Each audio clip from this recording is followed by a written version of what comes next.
दक्षिण कोरिया में सियासी संकट खत्म होने का नाम नहीं ले रहा है। यहाँ पर दक्षिण कोरिया के राष्ट्रपति यून सुक योल को गिरफ्तार कर लिया गया है। उन पर महाभियोग के खिलाफ मुकदमा चल रहा है।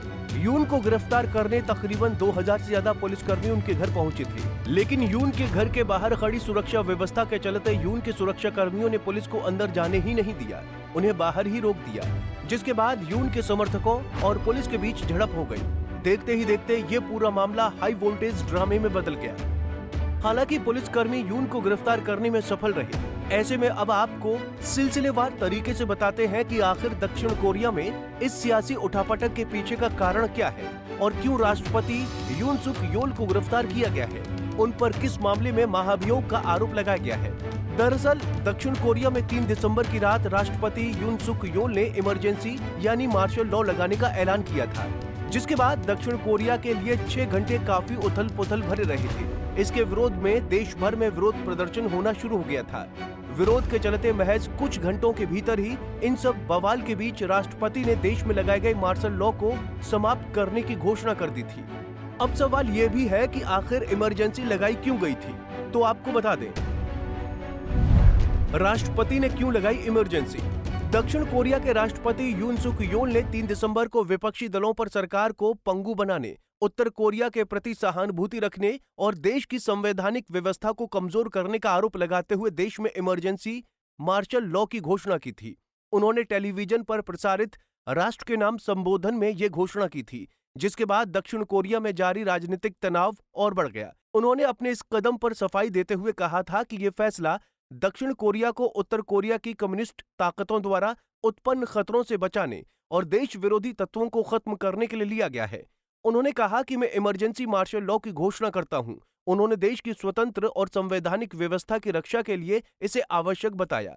ये घोषणा अगले साल के बजट को लेकर यून की पीपल्स पावर पार्टी और विपक्षी डेमोक्रेटिक पार्टी के बीच जारी विवादों के बाद आई थी। ऐसे में दक्षिण कोरिया में मार्शल लॉ लागू होने के बाद से ही सत्तारूढ़ और विपक्षी दल इसके विरोध में उतरते नजर आए। इसमें आम लोग, विपक्ष के नेता और मीडिया कर्मी भी शामिल थे। लोगों ने दक्षिण कोरियाई झंडा लहराकर इसका विरोध किया था। वहीं विपक्ष ने राष्ट्रपति यून पर सत्ता के दुरुपयोग करने का आरोप लगाकर महाअभियोग चलाने की मांग की थी और इसी मार्शल लॉ के ऐलान से जुड़े मामले के तहत अधिकारियों ने उन पर कार्रवाई की गई। सुबह के समय सैकड़ों पुलिसकर्मी उनके पहाड़ी इलाके में स्थित घर के बाहर मार्च करते दिखाई दिए थे, जहां वो कई दिनों से अपने सैन्य अधिकारियों की निगरानी में छिपे हुए थे। यून के वकीलों ने यून की गिरफ्तारी पर कहा है कि यह कदम उन्हें सार्वजनिक रूप से अपमानित करने के लिए उठाया गया है। ऐसे में अब सोचने वाली बात यह है कि क्या सिर्फ इमरजेंसी लगाने के कारण से राष्ट्रपति पर कार्रवाई की जा सकती है और क्या सिर्फ इसी कारण से उन्हें जेल भेजा जा सकता है। तो आपको बता दें मार्शल लॉ लगाना क्यों यून को पड़ा भारी। दक्षिण कोरिया के संविधान में आर्टिकल 77 में देश में मार्शल लॉ लगाने की बात कही गई है। ये मार्शल लॉ भी तभी लगाया जा सकता है जब किसी सैन्य आवश्यकता या युद्ध से निपटने की स्थिति हो। इमरजेंसी के समय सेना को पब्लिक प्लेस पर कानून व्यवस्था बनाए रखने के लिए विशेष अधिकार दिए जाते हैं। हालांकि सेना को आदेश राष्ट्रपति ही देता है। ऐसे में यून ने जो मार्शल लॉ लगाया उसे उनकी पार्टी के राजनीतिक एजेंडे के तहत विपक्षी पार्टी को घेरने और विद्रोह के प्रयास के रूप में देखा गया। यून के लिए यह कदम बड़ी भूल साबित हुआ। जहां यून ने देश में 3 दिसंबर की रात को मार्शल लॉ लगाया, वहीं अगले ही दिन उन्हें अपना फैसला पलटना पड़ा। यही नहीं, इस मार्शल लॉ के लगने से देश की राजनीति में कूटनीति और वित्तीय बाजारों में गहरा प्रभाव पड़ते ही देखा गया।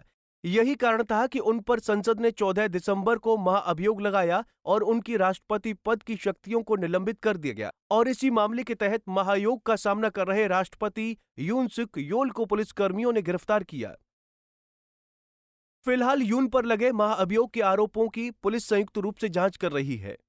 अगर कार्रवाई के दौरान यून दोषी साबित नहीं होते हैं या फिर उन पर लगा महाअभियोग अवैध घोषित हो जाता है, तो यून एक बार फिर साउथ कोरिया के राष्ट्रपति पद पर वापस काबिज हो जाएंगे।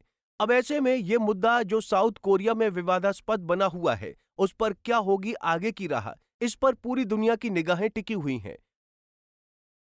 Bureau report, Punjab Kesari TV.